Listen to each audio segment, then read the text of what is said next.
예, 원재입니다. 어, 오늘은 이제 방과 할에 관해서 얘기를 할 건데요. 사실 지금 오후 4시, 4시 25분쯤 돼요. 오후에 사실 저희 선원에서 울력했어요. 울력해가지고, 요 계곡에 나무들 쓰러진 게 많아가지고, 잘라가지고, 2시간 정도 나르고, 사실 약간 피곤합니다. 피곤한데, 샤워하고 와가지고, 근데 이제 카메라로 이제 찍는 김에 지금 아까 전에 오전에 밥먹 공양하기 전에 한번 찍고 지금 오후에 치우기 전에 한번 더 찍으려고 일부러 또 하고 있어요. 이거 다 다시 이게 불단 여기 사실은 여기 뭐 물통도 있고 뭐 그래요. 근데 이거 다시 올려놔야 되는데 다시 올려놓기 귀찮아서 한 번 더 하고 이렇게 좀 하려고 합니다. 예, 오늘 방과 할에 관해서 얘기를 할 건데요. 어, 방할 유명하죠? 선문에서 임제의 할 유명하고 이제 덕산의 방 유명하고 그리고 우리 선사의 어떤 기록들을 보게 되면은 방과 할을 통해서 약간 뭐 용호상박 하듯이 이제 서로 약간 기량을 이제 놔두고 견주고 이렇게 좀 그런 경우들이 많아요. 이게 어떤 선만의 어떤 자유롭고도 이제 멋진 풍류, 기상 이런 것을 보여주기에 좋죠. 그래가지고 이제 그런 기록들이 많아요. 방과 할에 대한. 근데 조심해야 될 거 있어요. 이게 뭐냐면은 방과 할을 그거는 인연에 맞게끔 쓰는 거예요. 인연에 맞게끔 쓰는 것이지 내가 뭐 그 방과 할의 쓸 만큼 준비가 되지 않았는데 또 이제 방과 할을 알아들을 만큼 준비가 되지 않았는데 그걸 남용하는 것은 굉장히 잘못한 겁니다. 그런 경우는 이제 맹방 맹할이라고 해요. 곧 맹방 방도 모르고 할도 모르는데 그 모양 따라하는 거예요. 그거는 제대로 된 공부가 아니고 임재와 이제 덕산의 가풍을 따라하는 수준밖에 안 됩니다.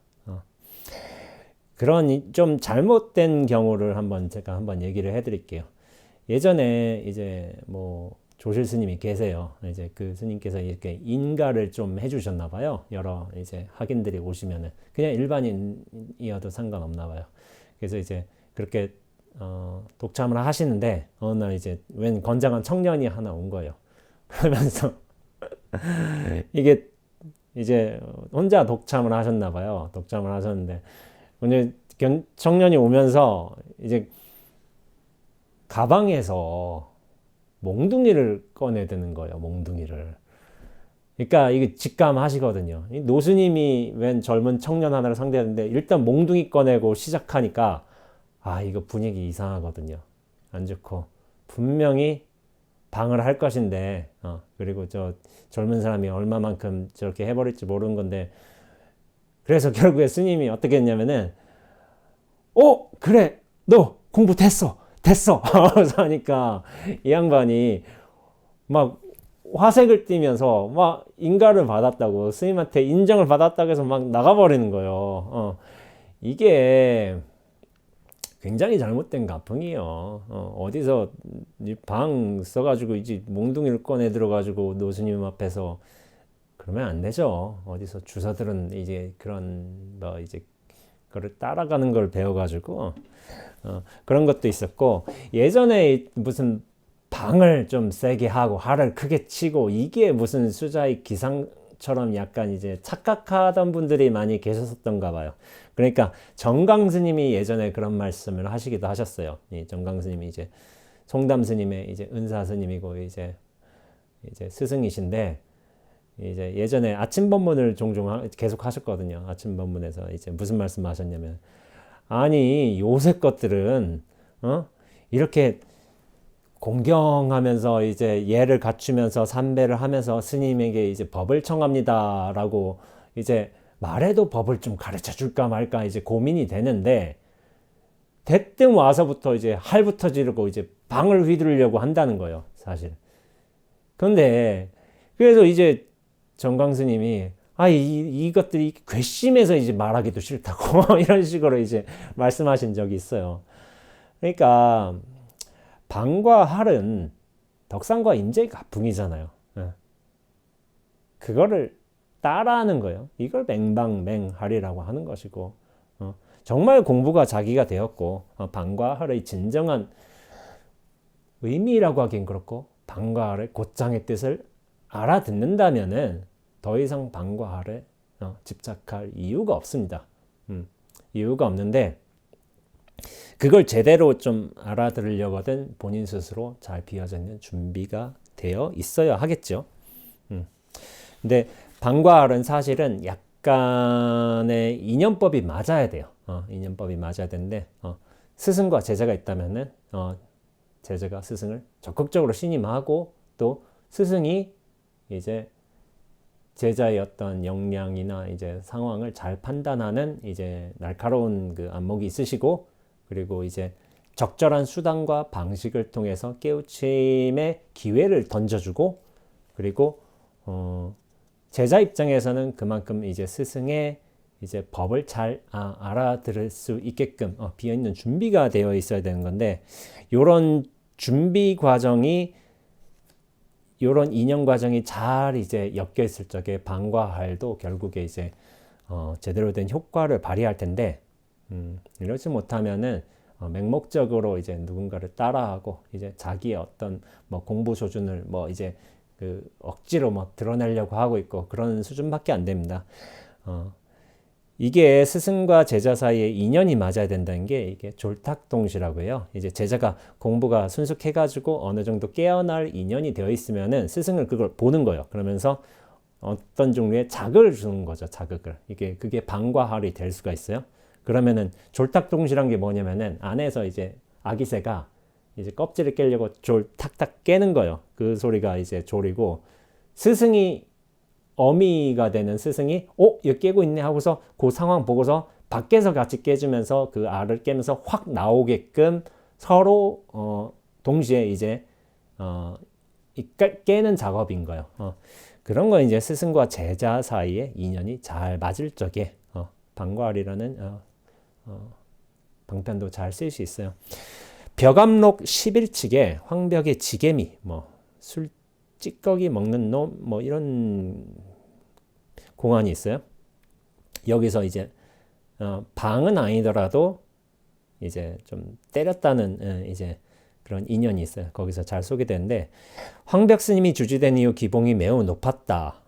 임재 스님이 황벽 스님이 회하에 있을 적에 목주 스님이 수자로 있었는데 목주 스님이 임재 스님에게 물었다. 오랫동안 여기에 있으면서 왜 법을 물으러 가지 않는가? 제가 무슨 말을 물었으면 되겠습니까? 하니까 가서 어떤 것이 불법이 뚜렷한 대의입니까? 하고 묻지 않겠는가라고 한 거예요. 그러니까 임재 스님이 황벽 스님 문화에서 이제 공부를 좀 하셨나 봐요. 근데 이제 임재 스님이 워낙 기틀이 좋으니까 목주 스님이 잘 알아보셨어요. 근데 이제 황벽 스님한테 법을 물으러 가질 않는 거예요. 그러니까 좀 이제 독촉으로 하는 거죠, 한번. 그래서 한 번은 임재 스님이 가서 황벽 스님한테 불법이 적적대의, 뚜렷한 대의를 물었어요. 근데 황벽 스님이 어떻게 하셨을까요? 뭐 어떤 말씀을 해주셨을까요? 야, 이거 불법은 이것이다라고 말씀해 주신 게 아니라 세 차례나 두들겨 맞으셨어요. 임재 스님이. 그러면서 임재 스님이 이제 수자 스님, 이제 목주 스님 만나면서 말한 거예요. 수자께서 시키신 대로 3번씩이나 가서 질문을 하였다가 3번씩이나 두들겨 맞고 쫓겨나니 아마 여기에 인연이 없지 않나 생각됩니다. 하산할까 합니다. 라고 말한 거예요. 그러니까 나는 분명히 불법의 적적 대의를 물었는데, 그러니까 황벽쌤이 때리기만 한 거야. 그러니까 이게 뭐 나랑 인연이 맞지 않나 라고 생각할 수도 있잖아요.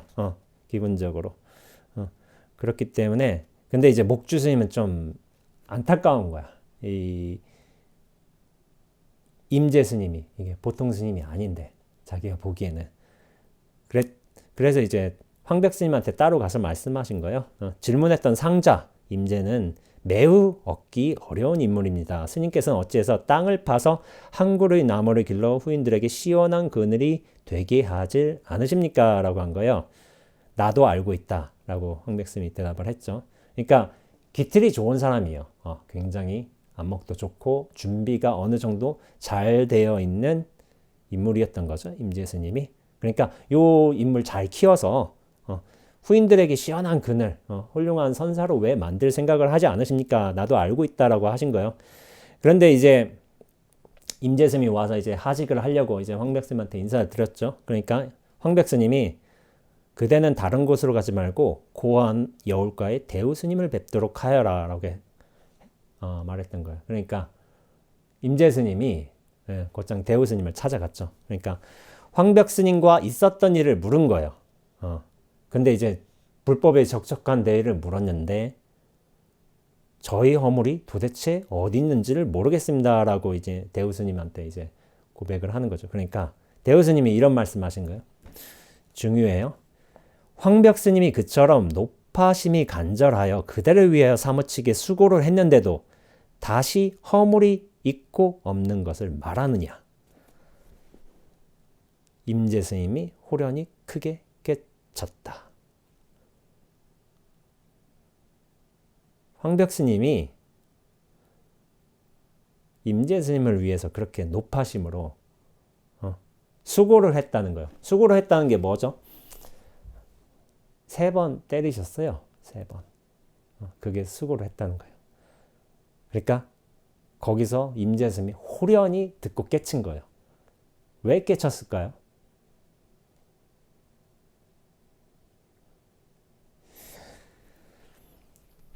임재스님은 분명히 그랬을 거예요. 대우스님을 찾아뵈면서 나는 분명히 불법에 적적 대의를 물었을 뿐인데 왜 황백스님은 날 때리기만 하셨을까?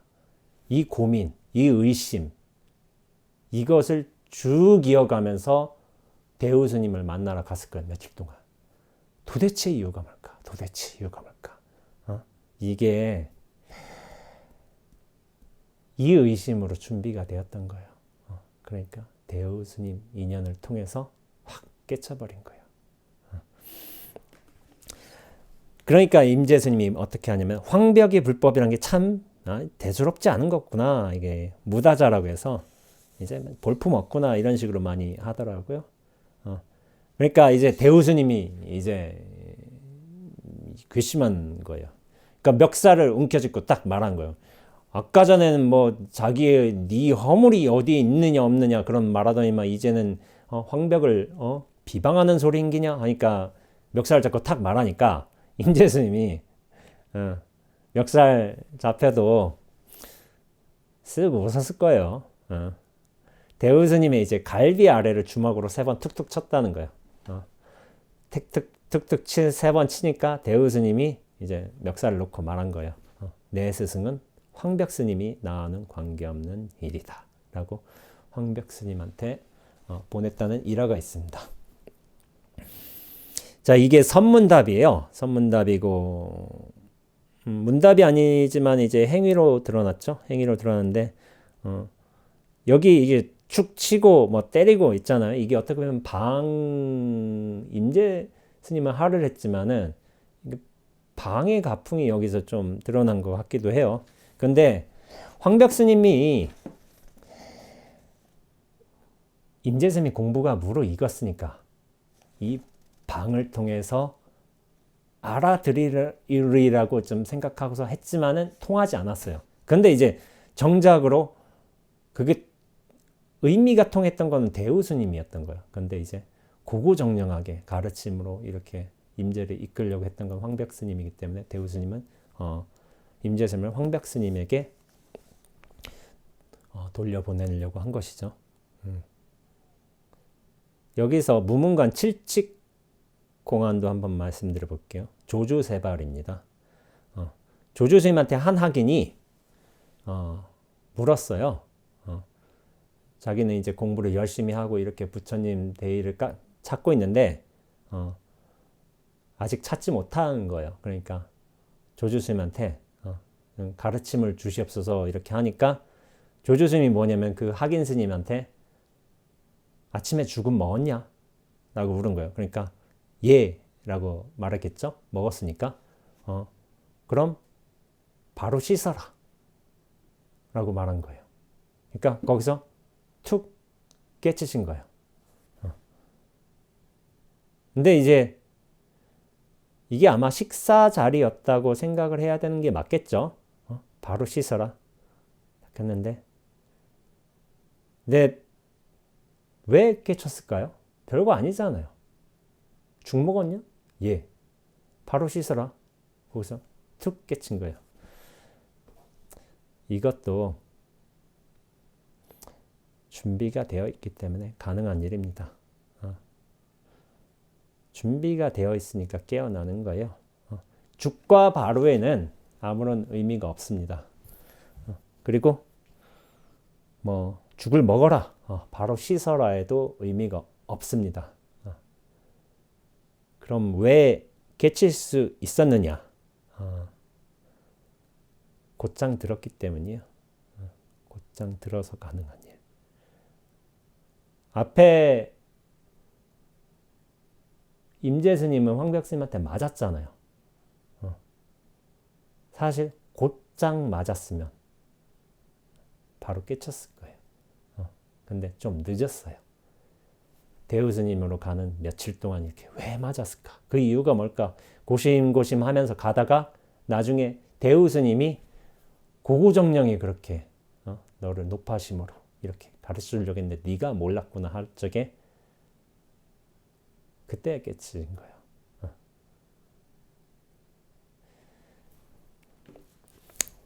마지막 공안 하나만 소개할게요. 벽암록 78칙 개토수인 16보살이 물의 성질로 깨달음. 옛날에 16보살이 있었는데 스님들을 목욕시킬 때 여느 때처럼 욕실에 들어갔다가 홀연히 물의 인연을 깨쳤다. 모든 선덕들이여 전애들이 오묘한 감촉 또렷이 빛나며 부처님의 아들이 되었네 라고 말했는데 이를 어떻게 이해해야 하는가 라고 하는데 16보살들이 어떤 경우로 깨쳤냐면은 목욕물에 들어가다가 물의 인연으로 깨쳤다는 거예요. 물의 인연은 뭘까요? 물의 인연? 물이 있으니까 목욕물 있잖아요. 근데 거기 들어가다가 깨친 거예요. 그러니까 이거를 두고 예전에 제 아는 이제 보살님 한 분은 좀 되게 부러워하는 거예요. 아유, 누구는 좋겠어요. 이제 목욕하러 들어가다 깨치고 아이고 이런 거예요. 그런데 16보살이 이게 약간 상징적인 것일 숫자일 것 같기도 해요. 제 생각에는 특별한 16보살이라기보다는 뭐 수일 거예요. 근데 왜 깨쳤냐면은 촉감으로 깨쳤어요. 뜨거운 물이잖아요. 온천물인데 목욕물인데 쓱 들어가면서 깨친 거예요. 앞에 임재 스님 같은 경우도 황벽 스님한테 두들겨 맞았죠. 근데 사실은 그 당시에는 바로 깨치지 못하고 대우 스님한테 한 방 먹고 난 다음에 그제서야 딱 의미를 아는 거예요. 근데 네가 어떻게 황벽을 비방하느냐 이렇게 하니까 비방하지 않는다는 증거로서 뭐냐면 대우 스님이 옆구리를 툭툭툭 세 번 친 거예요. 이것도 촉감이에요. 욕실 목욕물에 들어가는 것도 촉감이고 맞는 것도 촉감인 것이고 그리고 듣는 것은 보는 것이고 듣는 것은 바로 듣는 것이고 보는 인연 이렇게 몇 가지 방식으로 깨침의 순간이 오기도 해요. 어른 스님들께서 자주 말씀하시죠. 깨침의 순간이 어떻게 하냐면 보는 찰나, 듣는 찰나에 깨친다고 해요. 근데 보는 대상에는 아무런 뜻이 없어요. 왜냐하면은 곧장 보고 곧장 들었기 때문에 가능합니다. 부처님 어떻게 깨치셨죠? 새벽별 보고 깨치셨잖아요. 새벽별이 그 부처님 꿰치게 하려고 새벽에 그렇게 반짝이었는가요? 아니요. 원래 그렇게 꿰치게 하려고 반짝이지 않았어요. 원래 그렇게 반짝였던 것이지. 서산대사인가? 서산대사는 닭 우는 소리 듣고 깨치셨잖아요. 그 닭이 어떤 시간에, 특정한 시간에 야, 서산대사 내가 깨치게 해야 되겠다 해서 깨쳤는가요? 그렇게 아니죠. 원래 새벽이 오면 닭은 이렇게 울죠. 근데 그 듣는 인연으로 확 깨친 거예요. 부처님은 곧장 보셨고 서산대사는 곧장 들으셨습니다. 근데 준비 과정은 있었어요. 비워져 있던 준비. 곧장으로 들어갈 준비 과정이 다 있으셨어요. 정말 내가 곧장으로 들어가고 완전히 비워져 있다면은, 이 눈앞으로 제대로 들어갈 수 있다면은, 법은 스승만 말하는 게 아니에요. 별빛도 스승이 되고 닭 울음소리도 스승이 됩니다. 이거를 이제 무정설법, 유정설법이라고 해요. 반짝이는 것도 이미 법을 설하는 것이고, 꽃기호 하는 이 소리도 이미 법을 여실하게 설하는 것이 되는 거예요. 다만 그걸 내가 곧장 보느냐, 그리고 곧장 듣느냐의 준비가 되었느냐의 차이는 있어요. 우리는 매일 새벽별 보고 뭐 까마귀 우는 소리도 듣고 하지만은 곧장 안 되잖아요. 왜냐하면 곧장으로 보고 듣지 못하기 때문에. 그런 거예요. 조주스님 끽다거도 유명하죠. 조주스님 뭐든 물으면은 불법이 무엇입니까? 어떤 진리가 무엇입니까? 부처님 어디 계십니까? 하니까 이렇게 모든 질문에 대해서 끽다거 차 한잔 마셔라라고 한 거예요. 근데 이것도 참 좋은 법문이에요. 조주스님 끽다거가 유명한데, 끽다거는 어떤 법일까요? 곧장 끽다거 차 한잔 마셔라 할 적에 곧장 들었겠죠? 그리고 조조진 말 따라 차 한잔 싹 들었다 해봐요. 찻잔이 이제 입술에 닿겠죠? 촉감의 인연 곧장 느끼겠죠? 그 다음에 차를 딱 마시면은 어떤 말끔한 맛이 들어올 거 아니에요. 어떤 차든 간에. 그럼 미각의 인연. 우리가 이제 색수상행식, 안이비설신이 이런 것들이 번뇌가 들어오는 인연들이라고 생각을 하는데, 통로라고. 그러나 제대로 비워져 있으면은 그러한 인연들이 나중에는 진실함들이 들어오는 인연이 됩니다. 번뇌가 아니에요, 더 이상. 근데 끽다거 이거는 3번의 인연을 준 거예요. 그래서 전 좋다고 생각하는 거예요. 한번 듣는 것이고, 촉감을 하고, 또 이제 미각까지 가기 때문에 이거 3가지까지 다 포함했구나. 그래요. 근데 잘못 해석하시는 분들이 있어요. 이게 뭐냐면은 방 같은 경우를 야, 너 공부 똑바로 해라 라는 식으로 이런 경책의 의미로 줬다든지 그런 해석을 하신다거나, 하리란 게 해가지고 깜짝 놀라게 해서 너 이제 정신 좀 차리라고 막 크게 소리 지르라고 이제 그런 의미로 줬다거나, 아니면 끽다거가 일상 이 차 마신 게 되게 평범한 일이잖아요. 이 차 마시는 평범한 일처럼 이 평범한 일이 이미 진리다.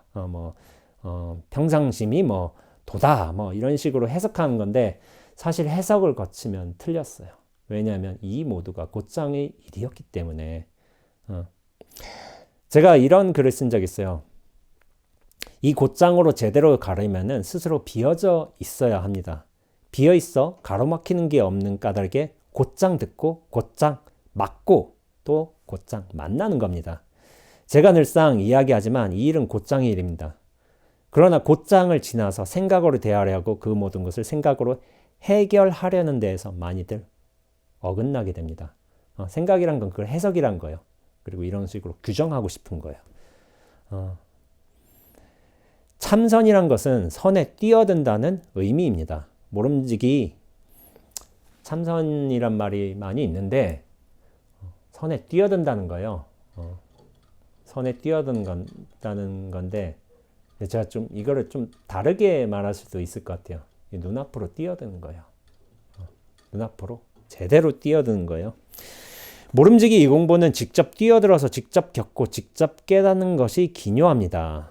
하지만 직접 뛰어들지 않고 내가 이 눈앞으로 뛰어들지 않고 수행의 과정이 이렇고 저런 단계를 거치고 깨달음의 내용은 이렇고 이 생각을 자꾸 하는 거예요. 여기 평가를 하는 것이고 그리고 체계화를 하려고 하는 것이고 그런 과정 때문에 사실은 그런 알의 영역 때문에 사실은 수행이 온전치 못하게 되는 경우가 많아요. 그 생각 때문에 힘든 거예요. 여기 확 뛰어들지 못하는 거고 수행은 온전히 내던져서 온전히 비우고 온전히 깨닫고 온전히 자유로워지는 겁니다. 하지만 생각이 그 알미 온전함을 많이 가로막고 있습니다. 온전히 뛰어들면은 눈앞이 펼쳐지게 되어 있습니다. 자기라는 경계, 자기라는 실체, 동일시, 이것에 대한 착각에서 벗어나면서 눈앞의 일로 곧장 뻗어가는 거예요. 자기 중심을 사라지고 눈앞으로 중심이 이전이 되었을 적에 세상의 이제 그 모든 일들이 이제 곧장의 일들로 펼쳐지는 겁니다. 그래서 자기가 그렇게 준비가 되어 있고 잘 비워져 있고 곧장 보고 곧장 듣고 이렇게 될 수만 있다면은 임재의 할이라든지 덕산의 방이라든지 더 이상 따라할 필요가 없어요. 왜냐하면 자기 인연법에 따른 이제 자기의 법이 또 드러나게 되어 있기 때문이죠. 그래서 방과 할을 따라하는 거는 사실은 제대로 공부하는 게 아닌 거예요. 자기 가풍을 찾지 못하는 거니까. 구지선사처럼 어떻게 보면은 모든 질문이 들어올 적에 항상 이렇게 답을 이렇게 했단 말이에요. 이렇게. 그래서 구지인데요. 오로지 구자, 손가락 지자 해가지고 구지. 그렇지만 이게 뭐냐면은 곧장 보라는 거예요. 여기. 그리고 어떤 선사 같은 경우에 이제 눈 껌뻑이기도 한 거예요. 근데 그걸 볼 수 있는 사람이 있을까? 그런 생각이 들기도 해요. 근데 이제 가장 좋은 가르침이 뭘까라는 것에 대해서 있을 적에 그런 얘기가 있을 적에 가장 좋은 가르침이 뭘까요? 이런 뭐 방과 할도 있을 수 있겠고 자기만의 어떤 방식을 정할 수 있단 말이에요. 뭐 이럴 때면 뭐 이렇게 탁탁 한다든지 아니면은 뭐 이렇게 책상을 톡톡톡 친다든지 이런 방편도 좋아요. 좋은데 가장 좋은 가르침은 뭐냐면은 침묵입니다. 침묵.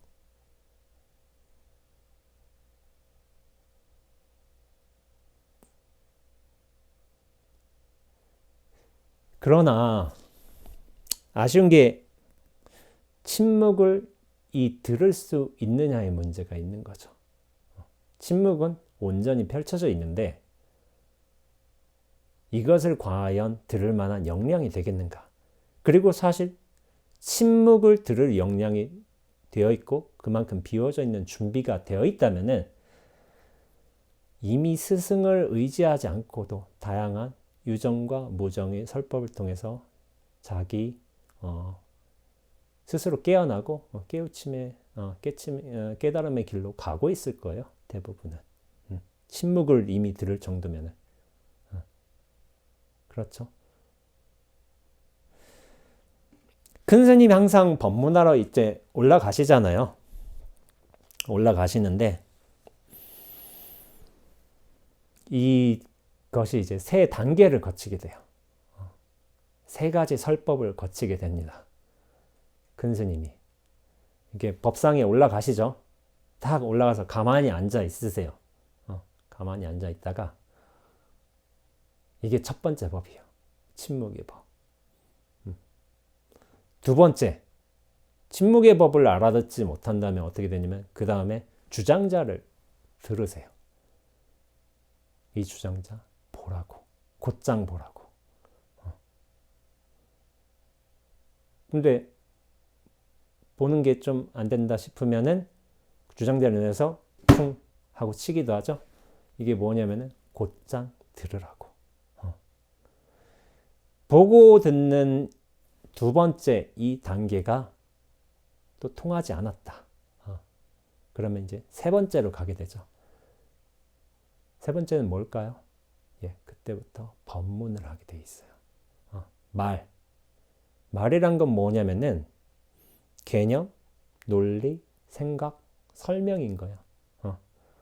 첫 번째 침묵을 알아듣지 못하면은 두 번째 보는 인연, 듣는 인연을 또 이렇게 보여주시지만 그것도 알아듣지 못하면 마지막으로 말을 하는 거예요.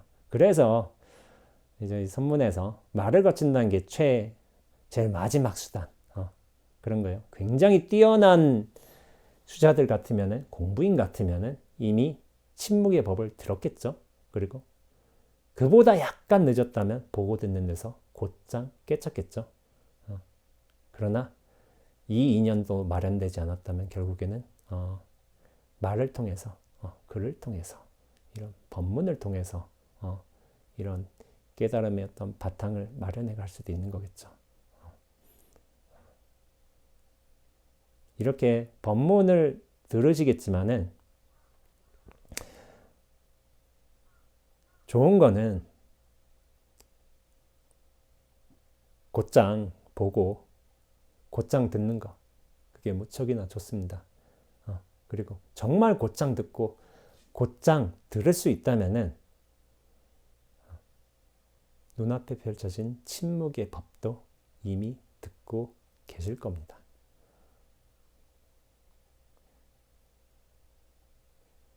예, 여러분들께서 많은 분들께서 이 눈앞으로 펼쳐진 침묵의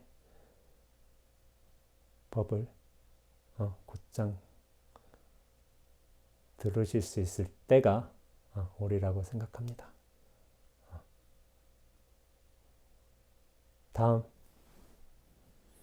다음 영상 때 뵙죠. 예, 수고하셨습니다.